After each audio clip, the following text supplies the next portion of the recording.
মহাসড়ক ছেড়ে মংলার রাস্তায় নামলেই চোখে পড়ে সারি সারি চিংড়ি ঘের। একসময় ফসলি জমিতে লোনা পানি এনে চিংড়ি চাষ শুরু করেছিলেন এলাকার মানুষ। লাভজনক হওয়ায় দ্রুত এর বিস্তার ঘটে পুরো এলাকায়। পাশাপাশি ঘূর্ণিঝড় সিডরের সময় জলোচ্ছ্বাসের পানি ঢুকে যাওয়ায় পুরো এলাকা হয়ে গেছে লবণাক্ত। দেখা দিয়েছে বিশুদ্ধ পানির তীব্র সংকট। লবণ পানি মাটিতে বসে যায়, কোনো গাছ খেত কামার কিছু করতে পারতেছি না। খাবার জল তো ওই পানি একটু বাজায় রাখছে, ওই বর্ষার পানি তাই খাই। পুকুর আছে, সেই পুকুরের পানি গ্রামের সবাই এখন খায়, কিন্তু সে পরিবার সেই পানিটা দূষিত পানি।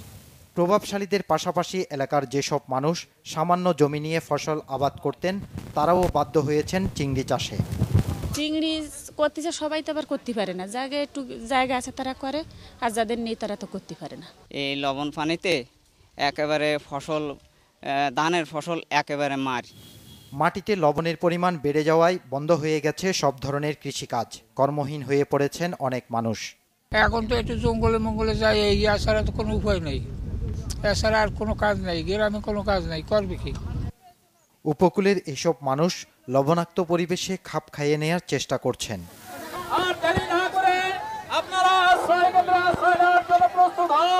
সরকারের পাশাপাশি প্রাকৃতিক দুর্যোগ মোকাবেলা ও জলবায়ু পরিবর্তন সম্পর্কে সচেতন করতে কাজ করে যাচ্ছে ঢাকা আহ্ছানিয়া মিশন সহ বেসরকারি বিভিন্ন সংস্থা। বিকল্প চাষাবাদ করতে পারি এবং বিকল্প ধরনের কর্মসংস্থানের ব্যবস্থা করতে পারি, তাহলে এই এলাকায় যে জলবায়ু পরিবর্তনের কারণে যে সংকটের সৃষ্টি হয়েছে এবং দুর্যোগের যে মাত্রা বৃদ্ধি পেয়েছে, সেগুলো সমাধান করা সম্ভব হবে বলে আমি মনে করি। বেড়িবাঁধ নির্মাণ এবং বিশুদ্ধ খাবার পানির ব্যবস্থা নেওয়া হয়েছে জানালেন সরকারি কর্মকর্তা।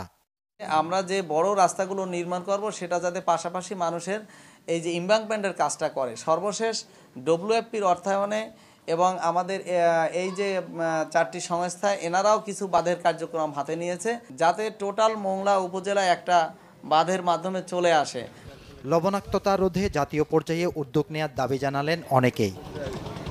আইলা ও সিডরের মতো প্রাকৃতিক দুর্যোগের সাথে লড়াই করতে হয় উপকূলীয় এলাকার মানুষদের। সেই সঙ্গে জলবায়ু পরিবর্তনের প্রভাবে অতিরিক্ত লবণাক্ততা দেখা দিয়েছে এখানকার পানিতে। তাই বিশুদ্ধ পানির তীব্র সংকটের পাশাপাশি হুমকির মুখে রয়েছে এখানকার মানুষের জীবন জীবিকা। মিজানুল ইসলাম, বাংলা ভিশন, মংলা, বাগেরহাট।